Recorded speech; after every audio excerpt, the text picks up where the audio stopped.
ఇవాళ ఈ రేషం 68,000 మేడతో గెలిచిండు. ఈడ మంత్రుల సామేల్ 52,000 మేడతో గెలిచిండు. మీకు చేసి ఆపలేమే, మీ చెంతకు రాలే. మమ్మల్ని ఎందుకు హీనంగా మాట్లాడుతా ఉన్నా? మీ నియోజకవర్గాలు చూసుకోరి, మీ నియోజకవర్గం మీ చక్కదనం చూడండి. ఏమనుకుంటారో మీరు? మా నియోజకవర్గాల కోసం కానీ నేను 24 గంటలు జనం మధ్యలో ఉంటున్నా. నేను 24 గంటలు జన సమస్యలు పరిష్కరించిన నేను, అన్ని కులాలను కలుపుకోబోయాను నేను, అన్ని వర్గాలను కలుపుకోబోయాను నేను స్వయానం కౌలు రైతు. నేను నాకు ఇంత భూమి ఉన్నా కూడా నేను వ్యవసాయం చేసుకొని నా పక్కన ఉన్న రెడ్డిలతో వ్యవసాయం చేసుకొని బతుకుతాను నేను. కానీ మీరు ఆడ గాంధీ భవన్ మాట్లాడితే రాజగోపాల్ రెడ్డి తుంగతుర్తి బాగలేదు, నగరకాయలు బాగలేదు, నేను గడుపుకో మునుగోళ్ళ ఈ చక్కదనం ఏందో చెప్తుంది. నాకు కూడా రిపోర్ట్ వచ్చింది మునుగోళ్ళ ఇట్లా ఉందని. నాకు దాని సమాధానం చెప్పాలి. నల్లగొండలో మీరు రాజ్యం అనుకుంటారా? మీరు నల్లగొండ జిల్లా అంటే ఇది శ్రమజీవుల జిల్లా.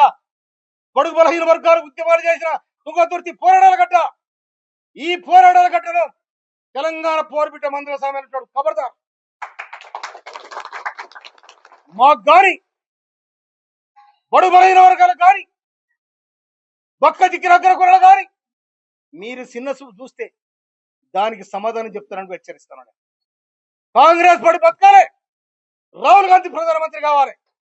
నీలాక ఇటు రాకపోతే అటు, అటు రాకపోతే ఇటు. బీజేపీకి ఎందుకు పోయిన రాజగోపాల్ సమాధానం చెప్పాలి. బీజేపీలో పోయి ఎందుకు పోటీ చేసిన రాజగోపాల్ చెప్పాలి. నువ్వు రాహుల్ గాంధీ ఇచ్చావు, సోనియా గాంధీ ఇచ్చావు, అన్ని మర్చిపోయి మళ్ళా కాంగ్రెస్ లోకి వచ్చి పోటీ చేసినావు. కాంగ్రెస్ లోకి వచ్చి పోటీ చేసి నికార్సైన కాంగ్రెస్, మా కాంగ్రెస్ అంటే వీళ్ళంతా ఎవరు? ఈ సర్పంచులంతా ఎవరు? ఈ కార్యకర్తలు ఎవరు? ఈ లీడర్ అంతా ఎవరు? కనుక మళ్ళీ ఒకసారి తుంగతుర్తి కోసం కానీ, నకరకల కోసం కానీ, మా మాదిగ సీట్ల కోసం, మా దళిత సీట్ల కోసం మీరు మాట్లాడితే దానికి సమాధానం దొరుకుతుందో కూడా మనం చేస్తున్నాను. లైక్ చేయండి, షేర్ చేయండి, సబ్స్క్రైబ్ చేయండి. మరిన్ని వీడియోల కోసం బెల్ సింబల్ పై క్లిక్ చేయండి.